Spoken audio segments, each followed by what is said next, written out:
Nem az én gyerekem. Nem az én gyerekem? Nem. Az én gyerekem. Egy őszinte podcast kezdő és haladó mozaik családosoknak, hogy megértsd, miben élsz. Sziasztok! Ja, igen, bocsánat. Viki, kicsit elgondolkodtál? Igen. Sziasztok, külön kiadással jövünk, konfliktuskezelési workshopra hangolás címén szeretnénk nektek egy konfliktust bemutatni, és aztán beszélünk róla, hogy is néz ki ez egy ideális világban. Hoztunk nektek egy olyan konfliktust, amivel szerintem már mindannyian találkoztatok, főleg a mozaik családos létetek alatt, és azt szeretnénk nektek bemutatni, illetve azt szeretnénk érzékeltetni ezzel, hogy most ugye kívülállóként fogjátok ezt hallgatni, nézni, és hogy vajon hogy érzitek magatokat, kinek a szerepébe tudtátok bele képzelni magatokat, és hogy így kívülállóként vajon mit mondtatok volna, vagy milyen érzés volt végignézni ezt az egész szituációt, és a kis párbeszéd után Viki, mint konfliktuskezelési szakember, fog egy pár tippet adni, illetve fogunk arról beszélni, hogy hol ment el ez a történet, és hát ilyesmiket fogtok majd a tréningen is gyakorolni, ilyesmi szituációk fognak előkerülni, és lekezelődni. Jó, akkor én vagyok a férj. De szerintem erre ránézek. Drágám, ma itt alszik Kristóf suli után jön, mondtam? Nem mondtad. Szokás szerint nem mondtad. Ó, pedig igen, mondta a Kinga, hogy ma hagyd aludjon már itt. Bocs, mindegy, van kaja, nem?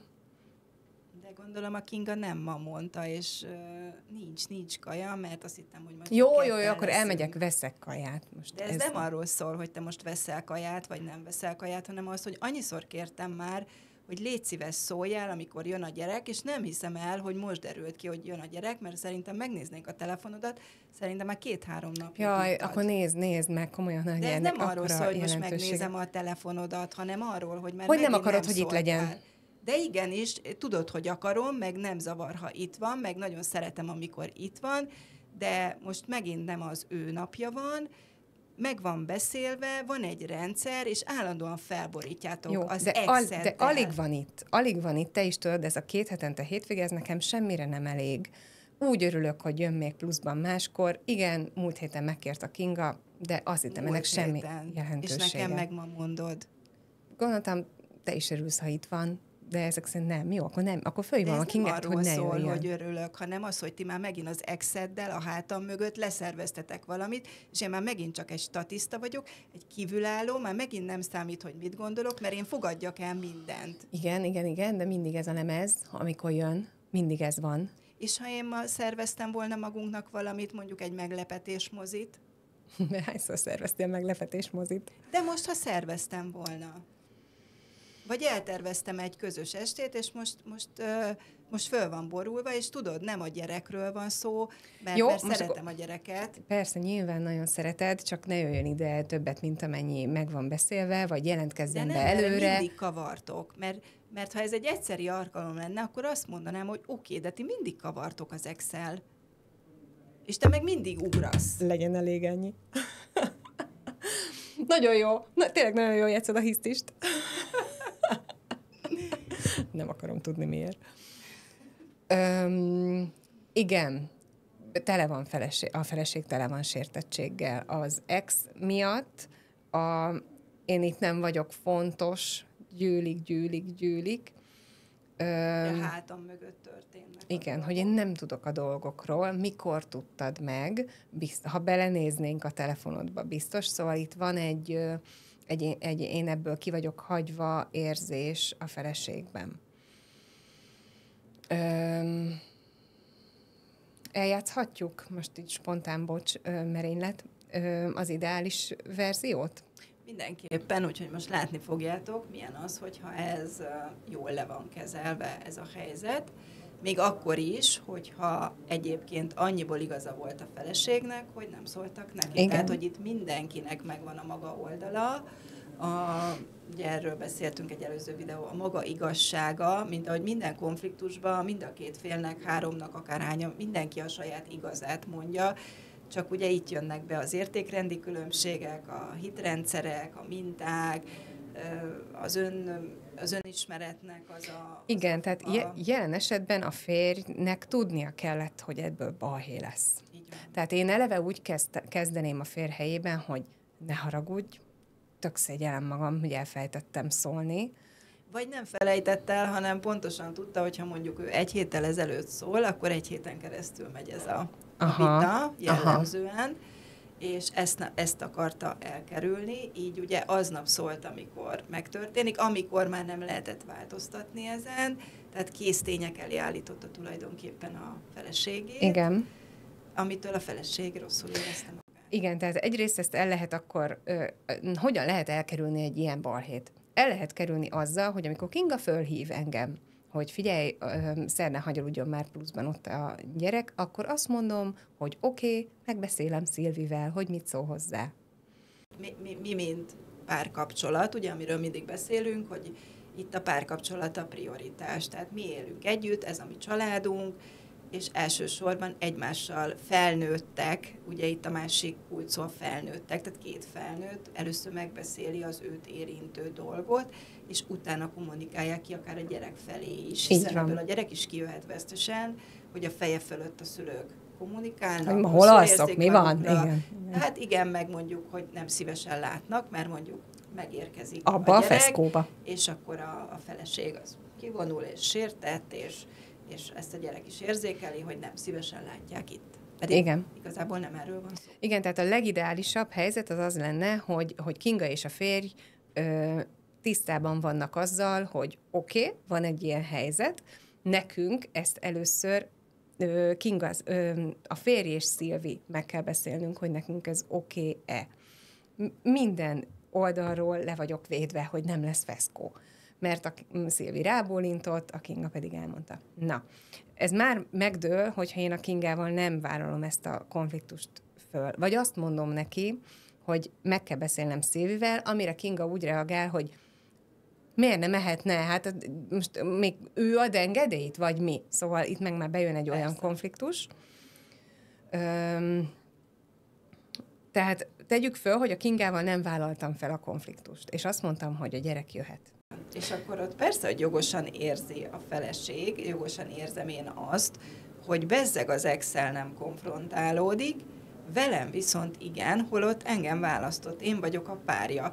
És ugye ez szokott elmenni egészen odáig ugye a veszekedésbe, hogy akkor, ugye, ha főleg van egy alacsonyabb önértékelés, hogy akkor a feleséget jobban szeretem, menj vissza a feleség, menj vissza az exedhez. Mit keresek én akkor itt? Ez egy nagyon tipikus mondat, hogy akkor menj vissza az exedhez, holott ez nem arról szól, hogy én visszaküldelek, hanem itt én mérlegre tettem magam és az exet, és azt látom, hogy az exnek ugrik, az exel nem konfrontál, velem meg igen, de nem úgy, ahogy kellene igazából, hanem tulajdonképpen ignorál engem. Igen. És az, hogy késztények elé állít. Így van. Tehát ki a fontosabb? Tehát én nem vagyok fontos, a gyerek fontos, meg hogy ne legyek konfliktusba az ex-el. Igen, meg te úgy is megérted. Nagyon sokszor szerintem ez munkál egy férfiban. Szeretsz annyira, hogy te ezt úgy is megérted. Szóval ha már ott állunk, hogy késztények vannak, ma van, tudom, hogy jön a gyerek, egyre feszkóbb leszek, mert mindjárt meg kell beszélnem Szilvivel, hogy jön. És azt mondom, hogy jön ma a Kristóf. Na, egy nem hisztis Szilvi, hogy reagál erre? Tehát már ez van. Én nem álltam ki, értünk.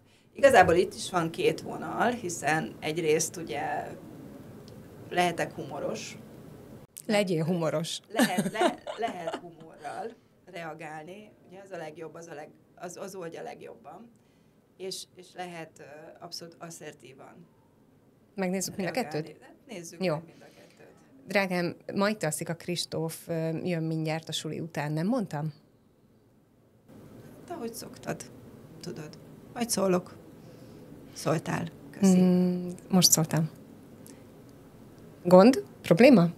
Tudomásul vettem. Oké, ez volt a humoros? Az asszertív biztos, nem? Gondolkodtam valami humorosan vagy. Én egy olyan humoros tudnék mondani, hogy tehát, hogy tényleg ez a mozi, hogy mi van, ha én mozi egyet vettem. Hogy akkor vele megyek moziba, vagy veled? Aha. Ja, akár. Igen. Vagy... Igen, nagyon nehéz humorosnak lenni akkor, amikor egy ilyen törtöfés jön a szívembe. Igen, de hogy itt a humorost egy kicsit arra gondoltam, hogy igen, már megint jó, és akkor tudomásul vettem. Tehát, hogy igazából ennyi, hogy akkor nem csinálok belőle semmit. Nincs benne asszertivitás, nem állok neki annak, hogy ez milyen rosszul esik, hogy nem hanem egyszerűen csak lereagálom. Jó, oké, jó. Akkor ne nevezzük humorosnak, hanem egyszerűen vagyok annyira érett felnőtt, hogy lereagálom mindenféle megjegyzés nélkül. Jó, erre ez tökéletes. Vagy akkor veszek még egy mozi egyet. Aha, igen. Igen, de van egy olyan lehetőséged, hogy úgy reagálsz erre, hogy tényszerűen. Tehát ahogy neked egy tényt most veled közöltek. Tudomásul veszem, nem játszom a sértett gyereket, hanem hogy jön a Kristóf, oké, akkor társasozhatunk már egyet. Igen. Nem kell nyilván a segedet a földhöz verni, hogy de jó, pedig nem is volt megbeszélve, és mégis mennyire jó, hogy újra láthatom őt. Tehát, hogy csak igen, ami... abban benne van az is, hogy nekem fontos a párom, és egyébként nekem például ez volt mindig, ami engem átbillentett annak idején, hogy én tudtam azt, és szerintem ebbe erősítsél meg, hogy az én férjem az akkor igazán boldog, ha ott vannak a gyerekek is, és akkor sokkal többet tud adni, hogyha én nem hisztizek, hanem elfogadom, és ott van, mert akkor neki is könnyebb, hogy ez is kerek, és abból könnyebb adni. És nekem mindig ez volt, hogy neki ez fontos, hogy a gyerekekkel legyen, és akkor nekem meg ő fontos, tehát akkor ez így, így lesz kell. Igen. Tehát, hogy tulajdonképpen erről szól, és akkor nem a sértettet játszom, nem állok neki, mert abban mindenkinek az életét csak megnehezítem és tönkreteszem, így úgy is tudom, hogy ki fogunk békülni. Igen, a gyerek úgy is jön. Igen. Tehát igen. Tehát mit nyersz ezzel a konfliktussal? Igen. Hogyha nem is ez, mit nyersz ezzel a hisztivel, bocs? Igen. Tehát hol tudom megállítani, ugye itt ez lesz a titok, hogy nyilván fáj, meg rosszul esik, főleg azért itt is érdemes azt megemlíteni, hogy nem mindegy, hogy ez egyszeri, vagy rendszeres. Hogy tényleg mi van mögött, az egész mögött. Tehát, hogy rendszeresen nem áll ki ez az ember a párkapcsolata mellett, rendszeresen nem konfrontálódik az ex-el, vagy pedig tényleg ezek ilyen egyszeri alkalmak, tehát nem rendszeresen hágjuk át a láthatást, nem rondít bele a gyerek a programokba, nem rondít bele az ex a programokba, mondjuk például azért, hogy az ex meg programot csináljon. Tehát, hogy nem a mi terhünkre éli ő az életét. Az egy másik szituáció, nyilván ott ez egy visszatérő, tehát ott azért nagyon komolyan bele kell állni, de ha ez egy egyszeri és ugyanezt a reakciót hozza, amit most láttatok, akkor azért az nem indokolt, ott azért érdemes a nőnek felülvizsgálni a saját. Jó, még nézzük meg gyorsan a tankönyv szerinti konfliktuskezelést, igen, ahogy a tankönyvek tanítják. Szóval, szia drágám, jön ma Kristóf a suli után, itt alszik. Ma mondtam? Nem. Nem mondtam? Nem mondtad. Bocs, tök úgy emlékeztem, hogy mondtam. De jön. Nem gond, ugye? Azt néztem, hogy kaja van. Vagy ez neked rosszul esik? Kicsit úgy látom. Igen, rosszul esik, mert ilyenkor azt érzem, hogy már megint kimaradtam a szervezésből, és gondolom nem ma tudtad meg, hogy jön, hanem ezt megbeszéltétek Kingával, és nekem ez fáj, hogy én vagyok a párod, és nem velem beszélted meg. Jó. Tudod, hogy szívesen látom, Kristóf. Jó, akkor legközelebb legyen az, hogy tudod, az a baj, hogy tudod, egyre többször van ilyen a munkája miatt, hogy pluszban kell, hogy itt legyen a Kristóf, de akkor legközelebb azt mondom neki, hogy megkérdezlek téged. Ez így neked oké? Igen, jobban hangzik, de talán, hogyha ez így lesz a későbbiekben, akkor jó lenne hárman leülni, hogy átbeszéljük, hogy azért nem csak úgy. Hogy nem módosítgassam. Igen, mert jó, szabjunk ennek egy keretet, ezt én is értem, mert mert... kommunikáljuk kifelé, hogy nekünk is van életünk, és azért, mert önállamos változások vannak, azért mi nem tudjuk állandóan a gyereket vállalni, bármennyire is szeretnénk. Tudom, hogy te örülsz, hogy itt van, meg keveset találkoztok, de én a programjainkat úgy állítom össze, hogy tudom, hogy mikor nincs itt a gyerek, és mikor van. Jó, de megbeszélem. Legalább 1-2 nappal előtte szóljatok, főleg, ha ezt már tudjátok. Jó, köszi. Így kellene. Még nekem is idegen volt.